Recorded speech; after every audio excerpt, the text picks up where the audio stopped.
It's The Drive. Yo, it is The Drive, and we are back again with another member of CLES. Now, if you guys have been tuning in for the last 2 weeks, you would have noticed that we've been getting a lot of these amazing people from CLES on to raise awareness about different learning disorders that a lot of children do have, and sometimes we don't even know. They go unnoticed.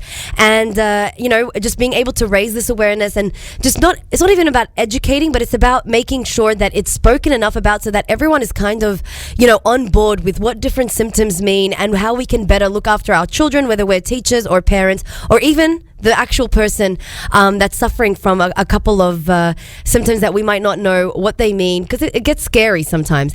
And I'm in the studio here with Jennifer from CLES. Hey, Jennifer. Hello, Sally. How are you? Good, great. You're good? I'm so happy that you're able to come in, and thank you so much for your time. Thank you for spreading awareness also for learning disorders. Isn't it fantastic? I mean, I love that we're able to do this on radio. Now, we've been doing a lot of different disorders all throughout the last 2 weeks. Today, what are we doing?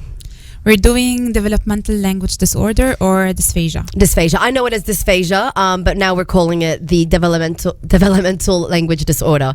So can you tell us a little bit about what that is? Well, dysphagia is a functional disorder of language development. It represents a delay in the acquisition and use of language across modalities due to deficits in comprehension and or production across any of the 5 language domains. What are the 5 languages? Such as phonology. That's sound? Yes. Phonology is sound, right? Yeah. Okay. Syntax, it's sentences. Right. Semantics, it's the meaning of words. Right. There's also pragmatics. And morphology, it's the shape of words. Okay, cool. That's really good to know. And what are the symptoms what age do these symptoms usually occur? Yeah, well, symptoms usually occur at an early age, but the diagnosis is confirmed after the age of 5. Okay. But I have to sign something that all children develop at different rates. Right. So a simple delay in language and developmental language doesn't necessarily have to mean a language disorder. Yeah. Okay, well, that's very fair to know.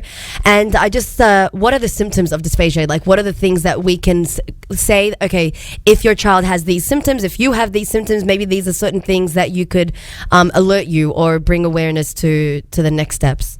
Well, there are several symptoms of dysphagia. I'm going to cite the main 4 of them. Yeah. But parents can always ask a specialist in order to know better about about dysphagia. So first of all, there's late acquisition of first words and words combination. Right.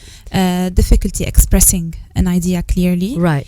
There's also difficulty associating the syllables in the correct order. For example, a word spider, the child can say dider. Yeah. Okay.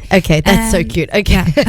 And there's also difficulties in using the correct word to identify objects. For example, a child can see a jacket and say it's a t-shirt. Right. Okay, fair enough. So just having difficulty finding words, articulation would be a big one. Those are the things that you kind of like realize.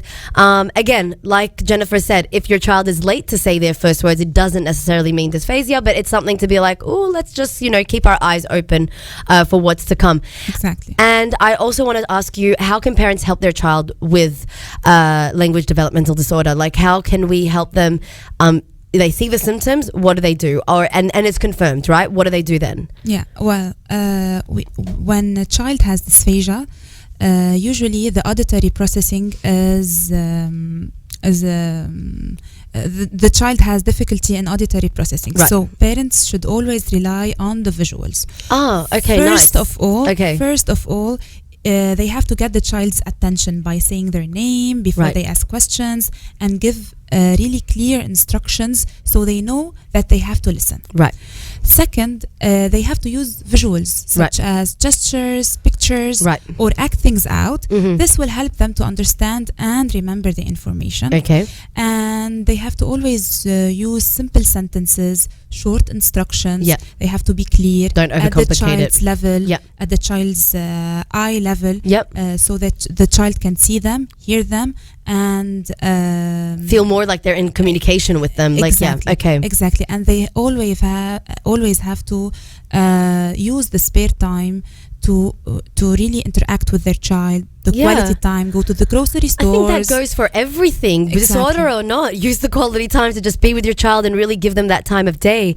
And so that's how a parent can help if they are diagnosed. And what is the treatment exactly? Is there a treatment? Yes, there's a multidisciplinary team who will help the child to who will help with the assessment. Right. And the assessment is based on language tests, hearing tests, and cognitive tests. Right. Usually a speech therapist will help the child with language development, but psychomotor therapist and it's just as important. They are also important to improve cognitive skills, attention skills, and behavioral.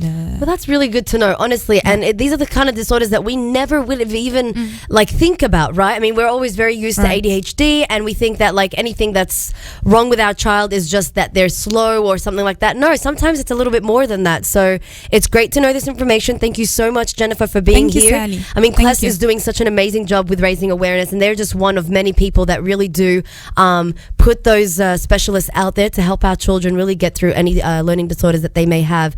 So thank you so much, Jennifer, for being here. Thank you. Hope we all learned something new today, a language developmental disorder. And that's it for us today. Let's go straight back into the music.